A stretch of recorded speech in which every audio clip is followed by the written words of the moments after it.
Hello students, मैं शिवानी गुप्ता, सहायक अध्यापिका गणित विज्ञान। आज हम गणित विषय का अध्ययन करेंगे।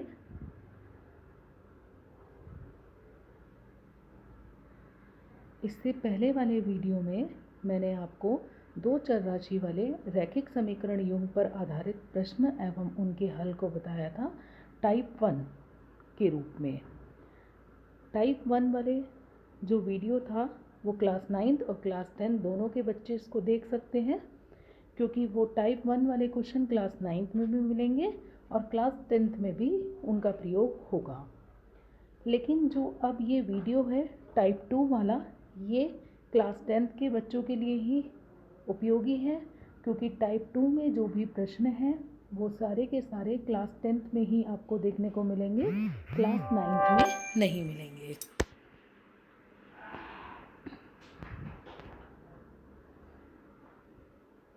दो चरों वाले रैखिक समीकरण युग्म के आलेख पर आधारित प्रश्न एवं उनके हल।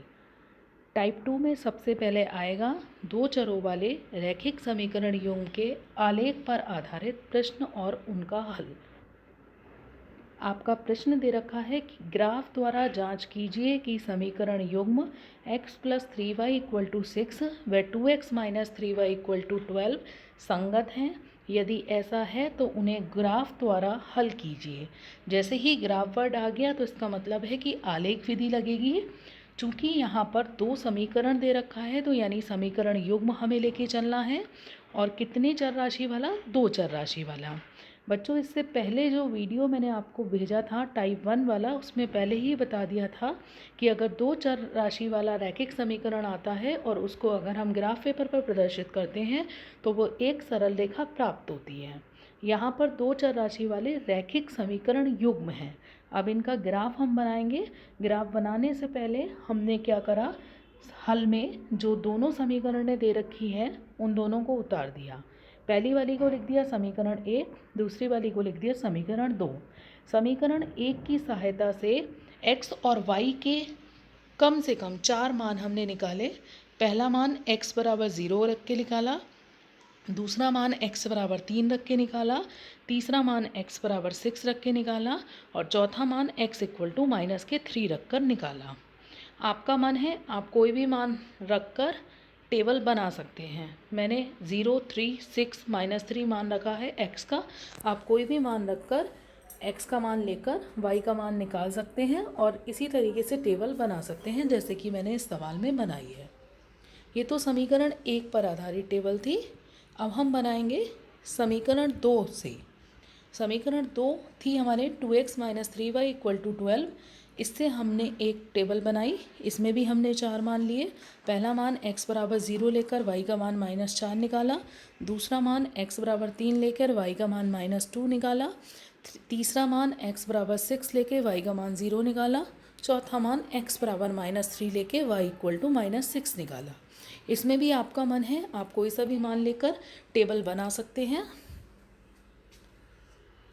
जब हमें समीकरण 1 और समीकरण 2 से टेबल मिल गई तो उनका हमने ग्राफ बनाया, ग्राफ पेपर पर उनको प्रदर्शित किया।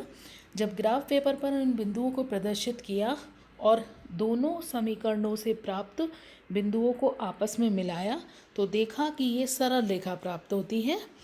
आपको जैसे ग्राफ पेपर में दिख भी रहा होगा कि दो सरल रेखाएं प्राप्त हो रही हैं जो एक दूसरे को बिंदु C पर काट रही हैं।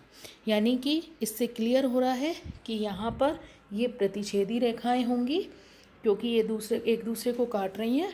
और चूंकि ये प्रतिच्छेदी रेखाएं हैं तो इनका सिर्फ और सिर्फ कितना हल होगा? एक हल होगा। इस तरीके से आलेख पर आधारित प्रश्नों को आप हल कर सकते हैं। अब हम पढ़ेंगे दो चरों वाले रैखिक समीकरण युग्म को पहचानना कि उनका अद्वितीय हल होगा, अनेक हल होंगे या कोई हल नहीं होगा। इसके लिए मैंने क्वेश्चन लिया, निम्न समीकरण युग्म का हल नहीं है, सिद्ध कीजिए कि अद्वितीय हल है या अपरिमित रूप से अनेक हल हैं। सवाल में हमारे पास दो चर राशि वाली रैखिक समीकरण युग्म दे रखी है। इनके आधार पर हमें बताना है कि इसका अद्वितीय हल होगा या अपरिमित रूप से अनेक हल होंगे। सॉल्व करने के लिए हमने इन दोनों समीकरणों को, जो दोनों दो चर राशि वाले रैखिक समीकरण युग्म दे रखा था, उनको उतार लिया। पहली वाली को 1 मान लिया और दूसरी वाली को 2 मान लिया। पहली वाली समीकरण की तुलना मैंने कराई a1x plus b1y plus c1 equal to 0। जैसे कि मैंने परिचय वाले वीडियो में आपको बताया था कि दो चर राशि वाले रैखिक समीकरण का जो व्यापक रूप होता है वो a1x plus b1y plus c1 equal to 0 होता है, तो उसी से तुलना कराई। और दूसरी समीकरण की तुलना कराई a2x plus b2y plus c2 equal to 0 से। जैसे ही समीकरण 1 की इससे और समीकरण 2 की उससे तुलना कराई तो क्लियर हो गया कि a1 की वैल्यू 5 आई, b1 की -8 और c1 की आई 1। कैसे आई? समीकरण 1 से।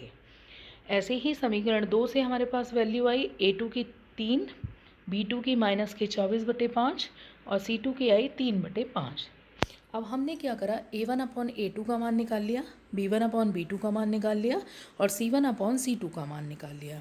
क्योंकि हमें पता है चाहे अद्वितीय हल हो, चाहे अनेक हल हो, चाहे कोई भी हल ना हो, तो उसमें कंडीशन वही लगती है a1/a2 वाली, b1/b2 वाली, c1/c2 वाली। इनकी हमें ज़रूरत पड़ती है, तो वही चीज़ हमने निकाल ली। अब हम देखते हैं क्या कंडीशन इसमें फॉलो होती है।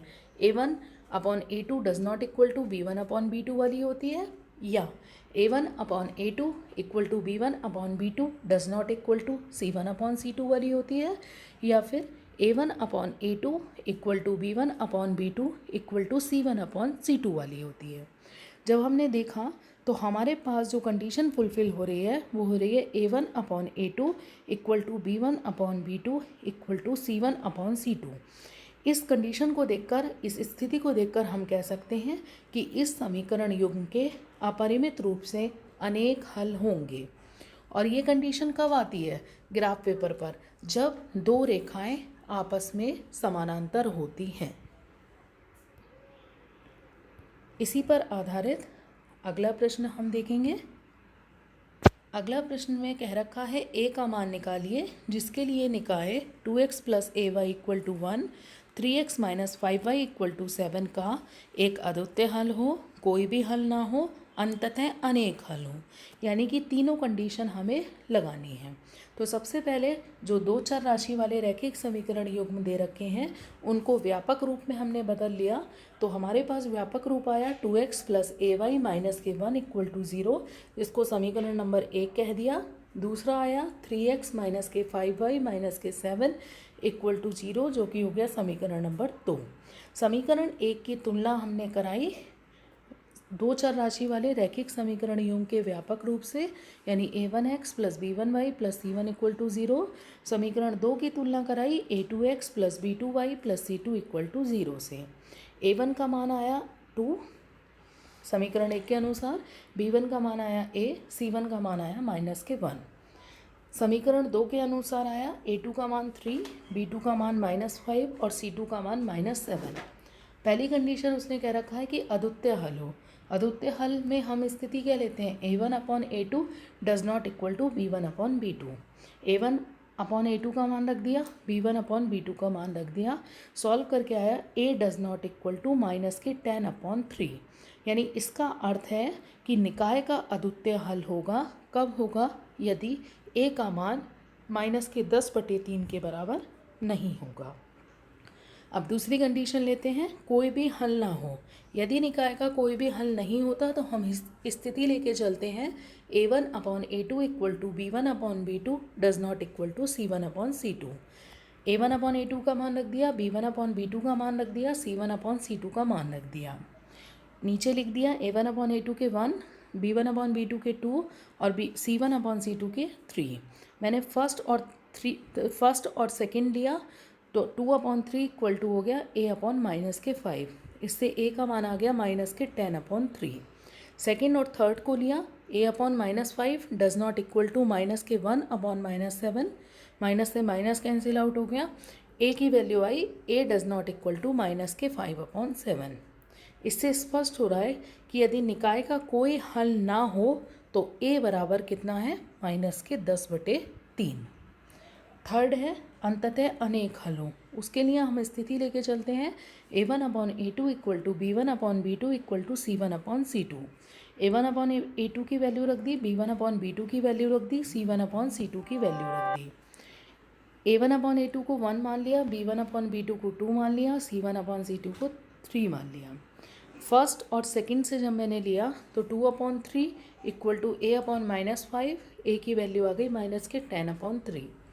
जब सेकेंड और थर्ड को लिया तो a/-5 इक्वल टू माइनस के 1/-7, a की वैल्यू आ गई माइनस के 5/7। देखा जाए तो माइनस के 10/3 इक्वल नहीं है माइनस के 5/7, इसलिए a का कोई भी ऐसा मान नहीं है जिसके लिए निकाय के अंततः अनेक हल हों। नेक्स्ट हम पढ़ के चलेंगे रैखिक समीकरण युग्म को हल करने की बीजगणितीय विधियाँ। मैंने आपको जब परिचय वाला वीडियो भेजा था तो उसमें बताया था कि इसको बीजगणितीय विधियाँ हमारी 3 होती हैं। पहला प्रतिस्थापन विधि, दूसरा विलोपन विधि और तीसरा है वज्र गुणन विधि। अब हम पढ़ेंगे प्रतिस्थापन विधि पर आधारित प्रश्न एवं उनका हल। प्रश्न है, प्रतिस्थापन विधि द्वारा निम्न रैखिक समीकरण युग्म को हल कीजिए। मैंने आपको बताया था कि प्रतिस्थापन यानी सब्स्टिट्यूशन मेथड, इसमें एक चर राशि का मान किसी भी समीकरण से निकालकर दूसरी समीकरण में रख देते हैं, यानी प्रतिस्थापित कर देते हैं। वही मैंने इसमें फॉलो किया। सबसे पहले जो 2 चर राशि वाली रैखिक समीकरण युग्म दे रखी थी, उसमें पहली वाली जो 7x - 15y = 2 है उसको 1 मान लिया, x + 2y = 3 जो है उसको 2 मान लिया। अब इन दोनों में से आपकी मर्जी है, किसी भी समीकरण से एक चर राशि का मान निकालकर दूसरी समीकरण में आपको रख देना है। मुझे देखने से पता चल रहा है कि समीकरण 2 से x का मान आसानी पूर्वक निकाला जा सकता है, तो वही मैंने समीकरण 2 ली। समीकरण 2 से x + 2y = हो गया 3 और x का मान आ गया 3 - के 2y। इसे इक्वेशन नंबर 3 मान लिया, यानी कि इक्वेशन नंबर 3 जो है वो चर x का मान है, किसके पदों में, y के पदों में। अब समीकरण 3 के मान को हमने समीकरण 1 में रख दिया, क्योंकि हमने ये मान जो था x वाला वो समीकरण 2 से निकाला था, इसलिए 2 में ना रख करके मैंने किस में रख दिया, 1 में। जब इस वैल्यू को समीकरण नंबर 3 की वैल्यू को समीकरण 1 में रखा तो y की वैल्यू आ गई 19/29। अब इस y के मान को समीकरण 3 में रखकर हमने किसका मान निकाल लिया, x का मान, जो कि कितना आया, 49/29। अब हम अगले मेथड की तरफ चलते हैं, जो कि है आपका विलोपन विधि। इसको इंग्लिश में कहते हैं एलिमिनेशन मेथड। विलोपन यानी इसमें एक चर राशि को विलुप्त कर देते हैं। चाहे तो आप गुणा करके कर सकते हैं, आपको एक चर राशि को विलुप्त करना है। जैसे कि सवाल में दे रखा है, विलोपन विधि का प्रयोग करके निम्न रैखिक समीकरण युग्म के सभी संभव हल ज्ञात करो। सबसे पहले जो 2 चर राशि वाली रैखिक समीकरण युग्म दे रखा है उसको बारी बारी से लिखकर, पहली वाली को मैंने मान लिया नंबर 1 और दूसरी वाली को समीकरण नंबर 2 मान लिया। अब इसमें देखो आपके पास 2 चर राशियाँ हैं x और y। अब आप देखो कि दोनों समीकरणों में से कि आप x के गुणांक को समान रखेंगे या y के गुणांक को। मैंने इस सवाल में y के गुणांक को समान करने की कोशिश की है, आपकी मर्जी है, आप x के गुणांक को भी समान कर सकते हैं। y के गुणांक को समान करने के लिए समीकरण 1 में y का गुणांक है 2, समीकरण 2 में y का गुणांक है 1। तो मुझे एकदम से क्लिक हो गया कि समीकरण 2 में अगर मैं 2 से गुणा कर दूं तो दोनों समीकरणों में y का गुणांक समान हो जाएगा।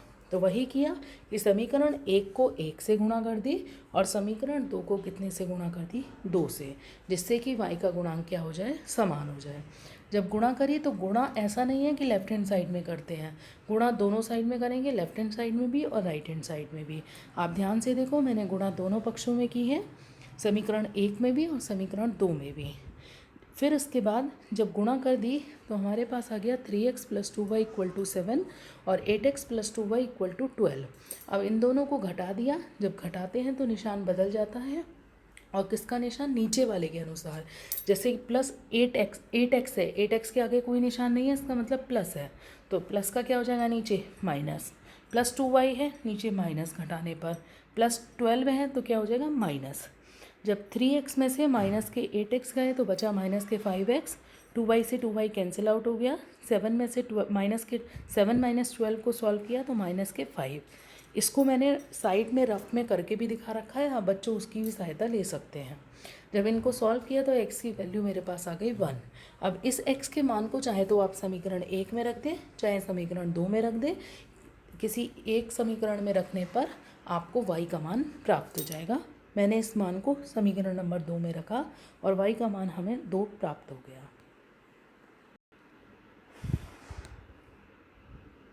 लास्ट है वज्र गुणन विधि पर आधारित प्रश्न एवं उनके हल। क्वेश्चन कह रहा है वज्र गुणनफल विधि का उपयोग करते हुए निम्न रैखिक समीकरण युग्म को हल करो। पूरी x + 2y + 1 = 0, 2x माइनस के 3y माइनस के 12 = 0।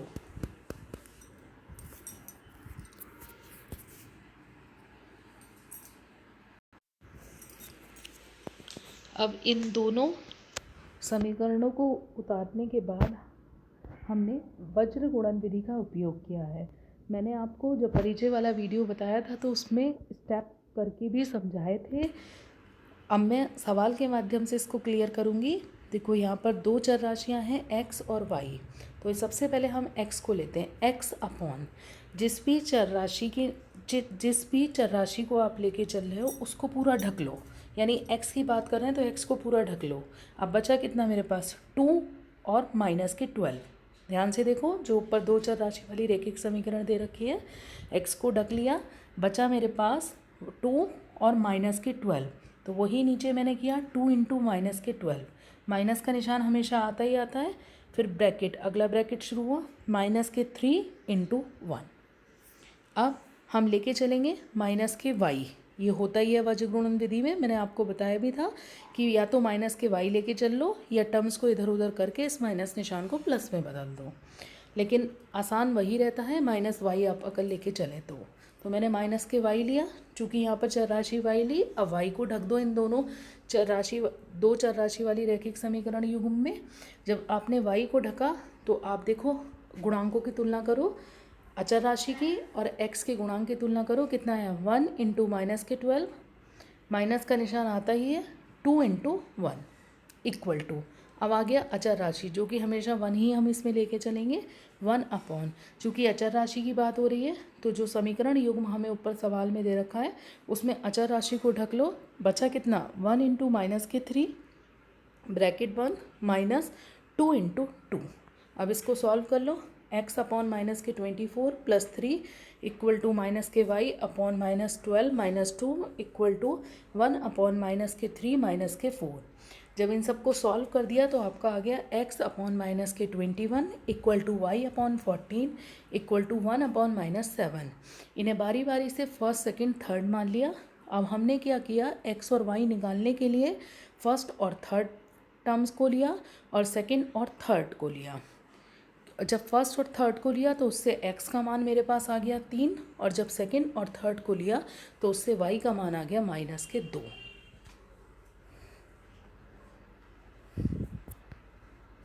धन्यवाद बच्चों, मैं आपको बहुत ही आसान तरीके से सारे अध्याय को समझाने की कोशिश करती हूँ। पहले उनका परिचय समझाती हूँ, फिर उस पर आधारित प्रश्नों एवं उनके हलों का वीडियो आप तक पहुँचाती हूँ।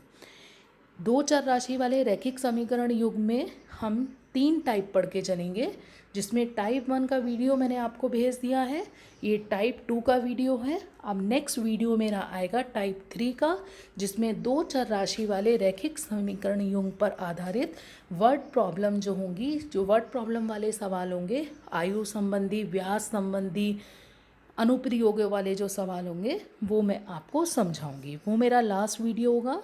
जिन बच्चों ने इस वीडियो को ध्यानपूर्वक देखा है और समझा है वो दो चर राशि वाले रैखिक समीकरण युग्म पर आधारित क्लास 9th और 10th के सभी प्रश्नों को आसानी पूर्वक हल कर सकते हैं।